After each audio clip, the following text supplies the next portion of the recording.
Hi everyone, I'm Shanapun from a startup called Moo. Let's make it a little bit interactive here. We're making cow's milk without cows. So first of all, anyone here drink milk or coffee or tea with milk? Please raise your hand up. Yeah, thank you very much. As we've seen, milk is an important food for people, but we have problems with cow's dairy. First of all, cow's milk contains lactose, hormones, and antibiotics. Secondly, we torture animals to maximize the production. And third, cow's farming use a lot of resource and it contributes enormously to greenhouse gas. But the alternative that we have, like plant-based dairy, are not solutions because 75% of people still love the taste of cow's milk. So we think of a different approach, which is making cow's milk in a better way. And in milk, there are 4 major components, which are milk protein, fat, sugar, and water. And actually, taste and texture of milk come from protein called casein and whey. And we're gonna make this protein by using microbes and precision fermentation. And this is how we do it.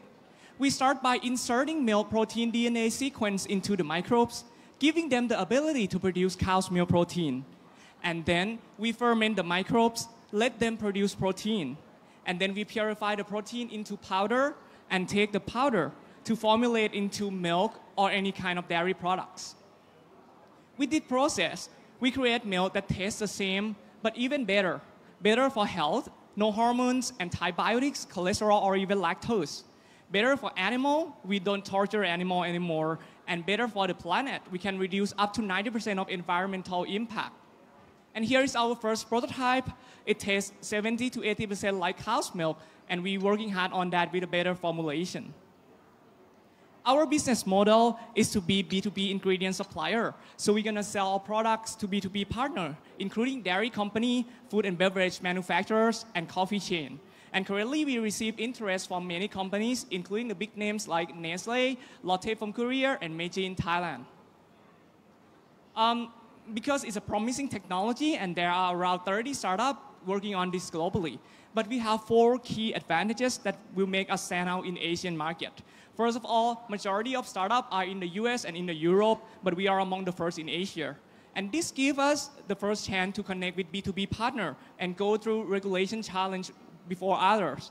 Secondly, being based in Thailand gives us with the cheap skilled labor, cheap raw material, and minimize logistic costs when we're shipping to other Asian countries.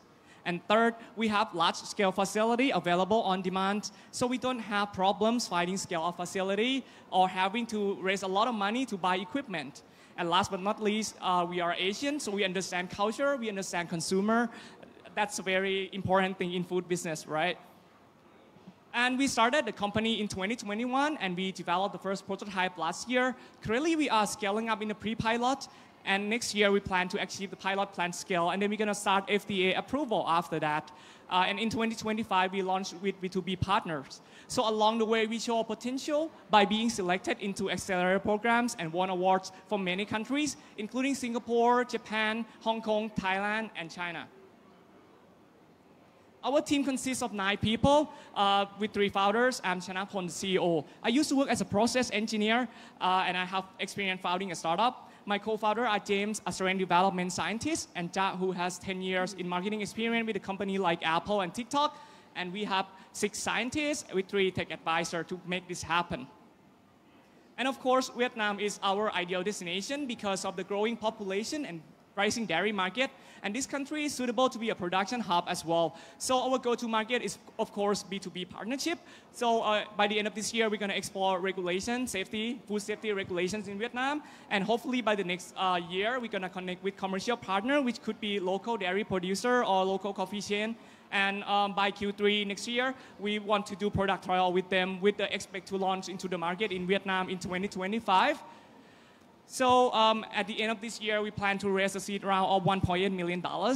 The money will be used to scale up the production to pilot plant, do FDA approval, and conduct product trial with B2B partner. So please join us and create a more sustainable food future and establish the better world for the future generations. Thank you very much. Thank you. And our judges, please have questions for Rich in Bio now. Shanapun. Yes. Congratulations. It's a very interesting concept that you've got there. I'm not sure I'm going to drink milk from the lab, or I continue to drink plant-based milk because my almond milk that I make every day tastes pretty good. So my first question would be, how do you enable the consumers to accept such a foreign concept of a lab-based milk, you know, for it to become a very popular product in the future? And my second question would be, you talk about potential deals, but has any of the large manufacturers or food and beverage, you know, companies, you know, put their foot down and sign a contract? Okay. Let me address by questions. So the first question, yes, I agree with you. It is going to be a challenge that we have to convince consumer to buy these kind of products. So that's the reason why we're going to B2B partnership, because, you know, with the partnership with big corporates, they have influence to tell the market that, okay, this is a safe product, this is a good product for consumption. And another way is that we can tell the, you know, like consumer that actually this technology has been around for quite a while. I mean, like, you know, like insulin that we, you know, inject into our body for people with diabetes, it's being produced by this way as well. So, I mean, like this technology is here for a while, but it's because of the advancement in technology, the cost come down. So we see more application with, for example, like food. So that's going to be a way that we're going to, you know, like educate our consumer that it's safe to eat as well. So your product is actually going to be an ingredient in other products. Is that my understanding? That's what the B2B partnerships are? Correct. Okay. So in that case, then, how would your wholesale price point compare to wholesale dairy price point? At this juncture, you're not at full capacity yet, so how are you projecting the cost? Okay. So currently at the first phase, it's going to be like 3 to 4 times higher than the conventional cow's milk, which is roughly a little bit higher than plant-based milk products. So that's going to be the price point that, okay, maybe we have to sell to the premium market first. But, you know, like with technology advancement and the mass scale production, the cost could come down to the price parity with cow's milk. And the second question is, are you working with any of these large food and beverage manufacturers in addition to maybe some product development teams that are outside those particular companies to look at all the spectrum of applications that you can have for a product like this? Okay. So I haven't contact with any Vietnamese. So this is the first time I'm here. So I'm looking to contact with Vietnamese dairy producer. But I've been working with, you know, like Korean dairy producer, Thailand, and Nestle, which is like around the global region. So we are working on that to see the applications. The first application we are looking would be like drinking milk, a yogurt, and maybe confectionery. Yes. And to address your question, sorry. The first question, I forget to answer your questions. So currently we have signed and, you know, like letter of intent with some big companies which I cannot disclose to do product trials. Okay, Chanapo. Yes. The cow wouldn't be happy anyway. But I think that is a good push for the environment because the society will eat less cows, and that is a good for the environment. I like it anyway. You project your launch of product in 2025. Correct. That means 2 years from now. Why it takes so long time? Is there any way to accelerate the process? Okay. So the challenge of this technology and those biotech technology is that regulations. So since it's a very new kind of food, it's fall into the things called novel food, which I mean like it's a food that has no historical use in human. So FDA in many countries requires to do animal trial in terms of like toxicity, taste, allergenic taste. So that takes a very long time. And is there any way to accelerate this process?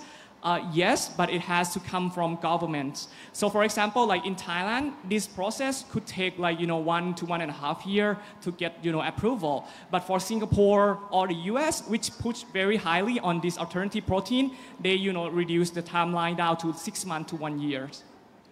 So to follow on to that question, is there any data associated with human beings ingesting this particular type of microbe?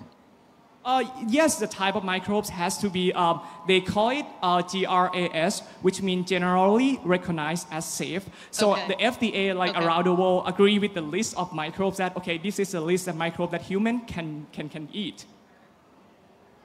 Thank you very much. Excellent. Thank you, Regine Bio.